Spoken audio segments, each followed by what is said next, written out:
Perkenalkan, nama saya Handini Saulia dengan NIM 4522404 dari kelas 1A D4 Administrasi Bisnis.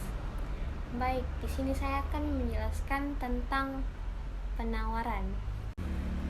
Baik, yang pertama saya akan menjelaskan tentang definisi penawaran. Apa itu penawaran?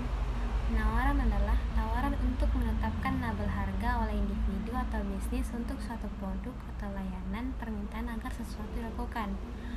Penawaran juga digunakan untuk menentukan biaya atau nilai sesuatu. Penawaran juga dapat dilakukan oleh seseorang yang berada di bawah pengaruh suatu produk atau jasa berdasarkan konteks situasinya. Selanjutnya saya akan menjelaskan tentang faktor-faktor yang mempengaruhi penawaran. Penawaran memiliki 5 faktor. Yang pertama, harga barang itu sendiri. Maksudnya yaitu faktor utama yang mempengaruhi penawaran. Jadi ketika harga suatu barang meningkat, produsen cenderung untuk meningkatkan jumlah barang yang ditawarkan karena potensi keuntungannya yang lebih tinggi. Faktor yang kedua ada harga barang-barang lain. Jadi ketika harga barang lain naik, otomatis produsen mungkin memilih untuk memproduksi barang tersebut karena keuntungannya yang lebih tinggi, sehingga mengurangi penawaran barang yang asli. Faktor ketiga, biaya produksi. Ketika biaya bahan baku meningkat, produsen cenderung mengurangi jumlah barang yang ditawarkan karena produksi menjadi kurang menguntungkan. Faktor keempat, tujuan operasi perusahaan. Maksudnya yaitu merujuk pada sasaran yang ingin dicapai oleh perusahaan dalam proses produksi dan distribusi barang atau jasa, sebagai contoh dalam upaya meningkatkan produksi atau menjaga kualitas produk agar memenuhi harapan konsumen. Faktor kelima, tingkat teknologi yang digunakan. Maksudnya itu dapat meningkatkan efisiensi, mengurangi biaya produksi, dan memperbaiki kualitas produk. Jadi efisiensi itu seberapa baik sumber daya yang digunakan untuk mencapai hasil yang diinginkan. Selanjutnya saya akan menjelaskan hubungan antara harga dan penawaran. Hubungan antara harga dan penawaran ada 3. Yang pertama, hukum penawaran. Hukum penawaran adalah suatu pernyataan yang menjelaskan mengenai hubungan antara harga suatu barang dan jumlah barang tersebut yang ditawarkan para penjual. Jadi hukum penawaran ini itu bagaimana keinginan para penjual untuk menawarkan barangnya apabila harganya tinggi atau harganya rendah. Yang kedua, schedule penawaran, yaitu jumlah yang ditawarkan menjadi semakin sedikit pada harga yang lebih rendah. Di sini kita akan melihat tabel schedule penawaran gula pasir. Jadi tabel tersebut menunjukkan pada keadaan F harganya ada 35.000. Maka para penjual akan menawarkan sebanyak 18 ton. Jadi jumlah yang akan ditawarkan itu menjadi semakin sedikit pada harga yang lebih rendah. Contohnya pada keadaan J, harganya itu 7.000. Jadi para penjual hanya bersedia menawarkan 2 ton. Yang ketiga adalah kurva penawaran. Kurva penawaran adalah suatu kurva yang menunjukkan hubungan antara harga suatu barang tertentu dengan jumlah barang yang ditawarkan. Dalam kurva penawaran dibedakan menjadi 2, yaitu penawaran dan jumlah barang yang ditawarkan. Contohnya kita lihat dalam tabel kurva penawaran gula pasir itu.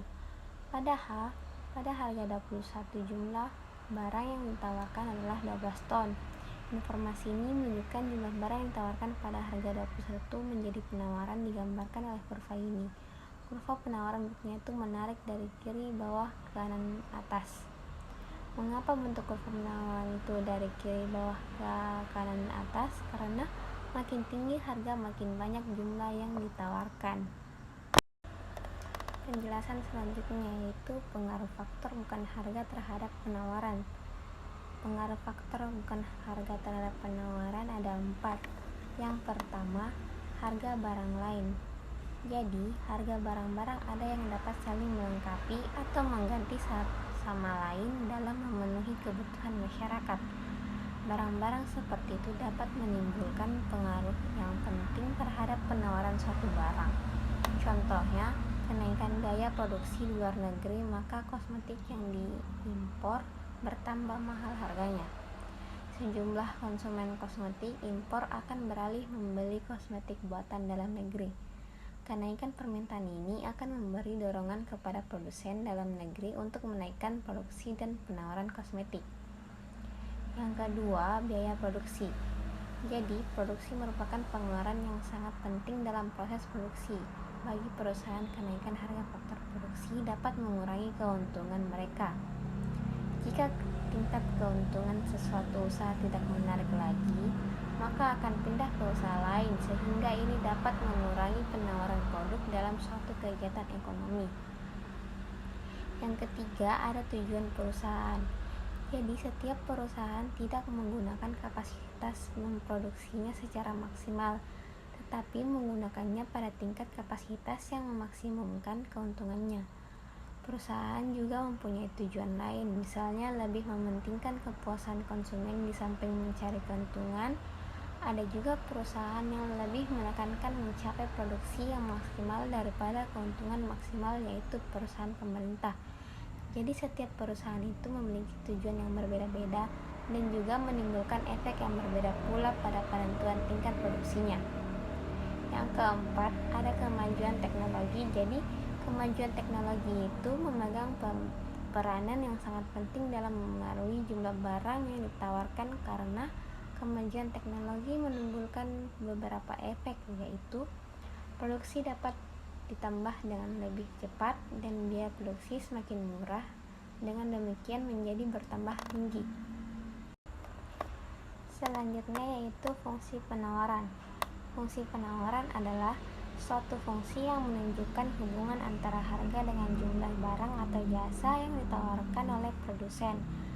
Fungsi penawaran digunakan produsen untuk menganalisa beberapa banyak barang yang diproduksi. Adapun rumusnya yaitu QS sama dengan min A ditambah BP. QS adalah jumlah barang yang ditawarkan, P adalah harga barang, A konstanta, B kemiringan atau gradien. Berikut adalah contoh soal penawaran.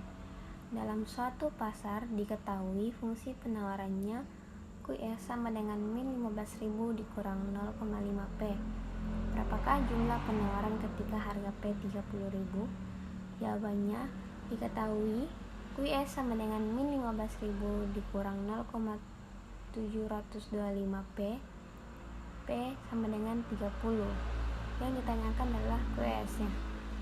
Jawabannya, QS sama dengan min 15.000 dikurang 0,5 dalam kurung 30.000. QS sama dengan min 15.000 dikurang 15.000, hasilnya adalah min 30.000. Jadi jumlah penawaran ketika harga P 30.000 adalah min 30.000. Nah, itulah penjelasan dari saya tentang materi penawaran. Kesimpulan yang bisa saya ambil adalah hukum penawaran menjelaskan hubungan antara harga dan jumlah yang ditawarkan. Jika harga suatu benda di pasar meningkat, produsen akan bersedia untuk memasok lebih banyak produk. Jika harga objek di pasar menurun, mereka tidak bersedia untuk memasok banyak dan kuantitas berkurang. Sebelum saya mengakhiri video ini, saya ingin mengucapkan kata motivasi dari saya.